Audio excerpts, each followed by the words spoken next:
Assalamualaikum warahmatullahi wabarakatuh. Alhamdulillah kita bertemu kembali dalam pembelajaran akuntansi pengantar yang mana melanjutkan dari materi-materi sebelumnya. Untuk hari ini pembelajarannya berkaitan dengan materi siklus akuntansi. Apa itu siklus akuntansi? Siklus akuntansi merupakan tahapan dalam proses pencatatan keuangan perusahaan yang menghasilkan sebuah laporan keuangan yang digunakan sebagai pengambil keputusan. Tahapan dari siklus akuntansi sendiri itu dimulai adanya transaksi. Ketika tidak ada transaksi, maka tidak akan terjadi siklus akuntansi. Jadi awalan dari siklus akuntansi adalah transaksi. Apa itu transaksi gitu ya? Transaksi adalah kegiatan atau aktivitas yang menimbulkan adanya perubahan pada keuangan perusahaan. Ini transaksi. Nah, transaksi yang timbul tersebut itu disertai dengan adanya bukti transaksi. Contoh dari bukti transaksi bisa berupa kwitansi, bisa berupa nota, bisa berupa setruk. Itu adalah bukti dari transaksi itu sendiri. Nah, dari bukti transaksi, maka baru dilakukan tahapan proses memulai siklus akuntansi, yaitu jurnal umum. Jadi jurnal umum ini memiliki fungsi untuk menampung bukti transaksi yang akhirnya dicatat di dalam jurnal umum itu sendiri. Jadi setiap bukti transaksi harus selalu dilakukan pencatatan ke dalam jurnal umum. Nah, isi dari jurnal umum itu terdiri dari tanggal. Tanggal di sini ini diisi berkaitan dengan tanggal terjadinya transaksi. Misalnya, transaksi tersebut terjadi pada tanggal 3 September, maka dicatat 3 September 2020. Misalnya transaksi tersebut terjadi pada tanggal 2 Oktober, maka 2 Oktober 2020. Nah, kolom berikutnya yaitu nomor bukti transaksi. Nomor bukti transaksi ini silahkan diisi ya dari tiap-tiap transaksi. Bagaimana kalau misalnya nomor bukti transaksi ini diabaikan? Monggo, tidak ada masalah. Kalau misalnya tidak dikasih kolom bukti transaksi. Tapi alangkah lebih baiknya dikasih nomor bukti transaksi. Sehingga perusahaan mengetahui selama satu hari itu terjadi berapa transaksi. Selama 1 minggu terjadi berapa transaksi. Selama periode 1 bulan itu terjadi berapa kali transaksi. Nah, kemudian dari nomor bukti transaksi, kolom berikutnya adalah nama akun atau keterangan. Nama akun atau keterangan di sini, ini adalah nama akun dari debit kredit. Akun apa yang masuk di dalam kolom debit dan akun apa yang masuk di dalam kredit. Nah, contoh akun, itu kemarin sudah kita pelajari pada waktu penyusunan persamaan dasar akuntansi. Hanya pengenalan secara sederhana terlebih dahulu. Contohnya apa? Nama akunnya. Kalau itu perusahaan menerima sebuah uang, maka nama akunnya adalah kas. Kemudian nama akun berikutnya apa? Ketika perusahaan membeli perlengkapan, maka nama akunnya adalah perlengkapan. Ketika perusahaan membeli peralatan atau mesin, maka nama akunnya adalah peralatan. Ketika perusahaan membeli kendaraan, maka nama akunnya adalah kendaraan. Ketika perusahaan meminjam uang ke bank, maka di sini ada nama akun berupa utang bank. Nah, ini adalah nama akun. Nah, untuk lebih detailnya nanti kita pelajari nama akun tersebut pada pembahasan materi berkaitan dengan proses pencatatan transaksi. Sehingga nama akun di sini itu tidak dikasih keterangan pembelian mobil, pembelian perlengkapan, tidak, tapi cukup nama akunnya apa. Nah, kemudian kolom berikutnya adalah ref. Ref ini adalah referensi.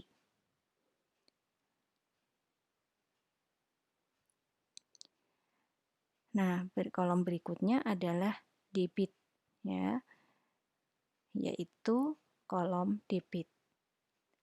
Kemudian kolom berikutnya adalah kolom kredit. Kolom debit dan kolom kredit ini isinya adalah nominal. Dan antara debit dan kredit ini harus sama di setiap transaksi.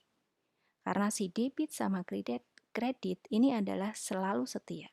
Di mana transaksi tersebut ada debit, maka si kredit pun harus ikut. Begitu juga di mana pada transaksi tersebut saudara menemukan kredit, maka silahkan cari si debitnya. Karena setiap kali transaksi antara si debit dan si kredit ini tidak mau dipisahkan. Nah, setelah dari jurnal umum, maka tahapan berikutnya ya, yaitu masuk ke tahapan buku besar. Buku besar ini fungsinya itu untuk menggolongkan di setiap akun. Nah, selama satu periode akuntansi misalnya melibatkan 10 akun, maka nanti ada buku besar dengan jenis 10 akun. Karena buku besar fungsinya untuk menggolongkan di setiap akun. Nah, misalnya yang pertama adalah akun kas. Nah, maka ini digunakan hanya untuk menggolongkan akun-akun kas saja. Bentuk dari buku besar itu ya di luar tabelnya itu ada nama akun, wajib ini. Nah, kemudian dikasih dengan kode akun.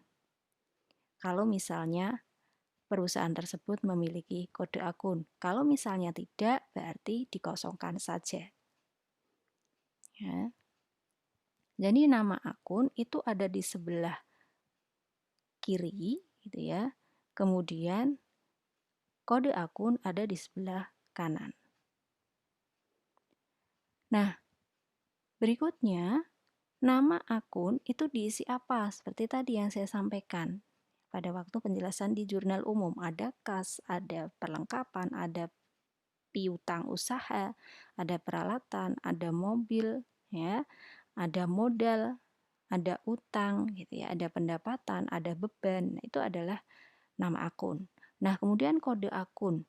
Kode akun ini sumbernya dari mana? Kode akun itu sumbernya dari referensi yang ada di buku di jurnal umum.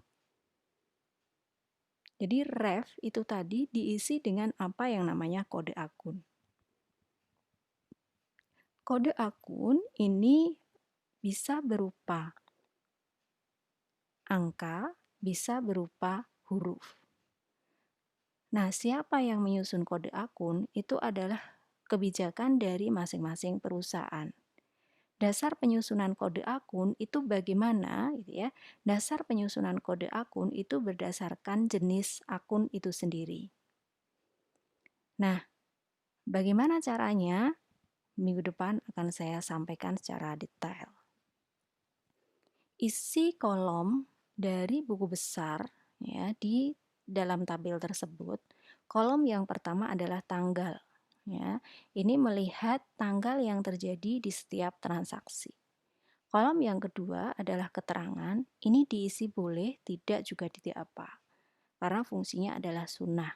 Di keterangan di sini, ini isinya adalah penjelas. Misalnya investasi modal, pembelian perlengkapan. Nah, ini dari keterangan yang ada di buku besar. Karena dia tidak lagi menyebut adanya kas. Tidak menyebut adanya akun masing-masing akun, karena masing-masing akun tersebut sudah disampaikan di dalam subbab atas buku besar tersebut. Kolom berikutnya adalah referensi.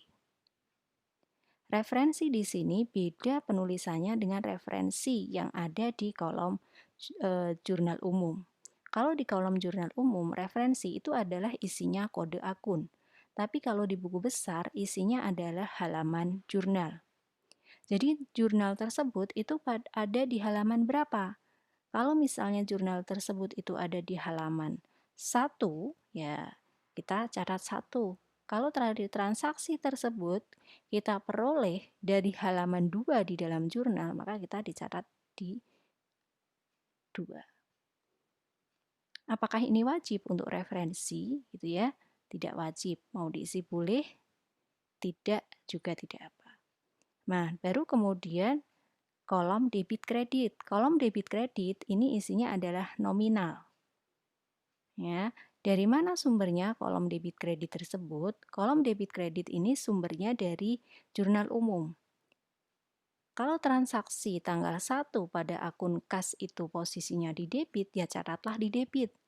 Jangan ya dicatat di sebelah kredit. Mau cari sensasi gitu ya. Kalau mau cari sensasi bukan di sini gitu ya. Nah, jadi pencatatannya harus sesuai dengan yang ada di jurnal umum. Baru kemudian kolom terakhir ini adalah kolom saldo, di mana terbagi menjadi 2, saldo debit dan saldo kredit. Nah, saldo debit dan saldo kredit di sini, misalnya itu terjadi pada transaksi yang pertama isinya di sisi debit, maka saldonya tetap debit. Tapi kalau misalnya transaksi yang kedua itu saldonya berada di sisi kredit, maka di sini ada debit, ada kredit. Nah, kalau ada debit, ada kredit, maka perlakuannya adalah dikurangkan. Dicatat di sisi mana? Nah, ini dilihat antara kredit sama debit besaran mana. Kalau besaran debit, maka catatlah di sisi debit. Tapi sebaliknya, kalau besaran kredit, maka catatlah di sisi kredit. Berikutnya, bagaimana kalau misalnya sejenis debit, debit, kredit, kredit? Kalau sejenis, maka perlakuannya adalah dijumlah. Ditempatkan di mana? Kalau debit-debit ya ditempatkan di debit. Kalau kredit-kredit ya ditempatkan di kredit. Itulah perlakuan dari buku besar. Berikutnya, dari saldo-saldo yang ada di dalam buku besar, saldo akun kas, misalnya 10.000, saldo akun piutang usaha, misalnya 5.000. Nah, saldo-saldo inilah nanti yang dimasukkan pencatatan ke tahapan berikutnya, yaitu dimasukkan ke dalam neraca saldo. Jadi neraca saldo ini memiliki fungsi yaitu sebagai peringkas ya, peringkas atas akun-akun yang sudah terselesaikan pada buku besar. Nah, seperti yang saya contohkan tadi misalnya, melibatkan 10 akun, maka di sini kolom yang pertama nama rekening atau keterangan ini ada 10 akun. Kemudian kolom kedua ini adalah debit. Nah, maka misalnya dari buku besar akun kas itu posisi saldonya di sebelah debit, ya catat di sisi debit. Jangan sampai kemudian lalai mencatatnya ke sisi kredit. Kalau dicatat di sisi kredit, nanti hasil akhirnya itu tidak balance atau sesuai antara si debit dan kredit. Nah, di sini perlu saya ingatkan, antara debit dan kredit selain dia setia dalam setiap transaksi, itu juga dia tidak mau dibedakan. Artinya apa? Sama. Jadi setiap kali transaksi antara debit dan kredit itu jumlahnya harus sama. Makanya di dalam neraca saldo, ringkasan dari neraca saldo ini antara saldo debit dan saldo kredit itu harus sama. Gitu. Berikutnya yaitu adalah jurnal penyesuaian. Jurnal penyesuaian ini fungsinya adalah untuk menyesuaikan ketika ada transaksi yang tidak sesuai ya kejadiannya pada periode tersebut, maka mau tidak mau harus disesuaikan. Tapi bagaimana kalau misalnya dari semua transaksi yang terjadi itu sudah sesuai dengan periode tersebut, maka tidak perlu adanya jurnal penyesuaian. Jadi dari neraca saldo yang saya sampaikan tadi itu sudah cukup untuk penyusunan laporan keuangan. Tapi kalau ada transaksi-transaksi yang mengakibatkan adanya ketidaksesuaian di dalam periode tersebut, maka perlu dilakukan pencatatan ke dalam jurnal penyesuaian. Bentuk dari jurnal penyesuaian ini sama dengan jurnal umum. Cuman bedanya, kalau jurnal umum itu digunakan untuk mencatat setiap kali ada transaksi. Tapi kalau untuk jurnal penyesuaian, ini fungsinya hanya digunakan untuk mencatat penyesuaian-penyesuaian yang disesuaikan pada periode tersebut, tanggal berapa? Tanggalnya karena ini dijalankan setiap akhir periode, sehingga tanggalnya bisa tanggal 30, tanggal 29, tanggal 31 di setiap periode pencatatan tersebut.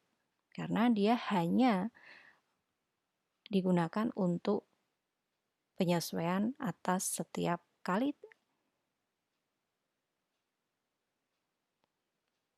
ada transaksi yang ada. Nah, bedanya yang kedua, jurnal umum dengan jurnal penyesuaian. Kalau jurnal umum itu ya selalu ada bukti transaksinya. Ya, selalu ada bukti transaksinya. Jadi setiap transaksi pasti ada bukti transaksi. Tapi kalau jurnal penyesuaian karena fungsinya adalah untuk menyesuaikan atas transaksi yang terjadi gitu ya di luar periode tersebut, maka di sini di jurnal penyesuaian tidak ada bukti transaksi. Karena bukti transaksinya menginduk pada jurnal umum. Nah, dari jurnal penyesuaian maka gitu ya masuk ke tahapan berikutnya, yaitu neraca lajur. Fungsi dari neraca lajur ini adalah untuk mempersiapkan di dalam penyusunan laporan keuangan. Sehingga pada waktu penyusunan laporan keuangan itu menjadi mudah. Oleh karena itu, di dalam neraca lajur dipersiapkan dua kolom. Yang pertama adalah kolom laba rugi dan yang kedua adalah kolom neraca. Kolom yang ada di dalam neraca lajur itu diawali dari kolom nama rekening atau nama akun atau keterangan gitu ya, akunnya apa saja. Nah, kemudian neraca saldo sebelum disesuaikan, ini dari mana? Neraca saldo sebelum disesuaikan itu sumbernya dari neraca saldo.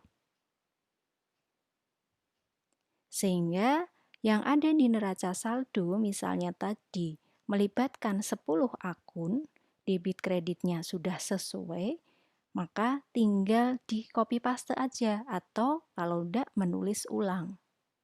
Jadi sama persis. Jangan ditambah apa yang namanya nama akun ya.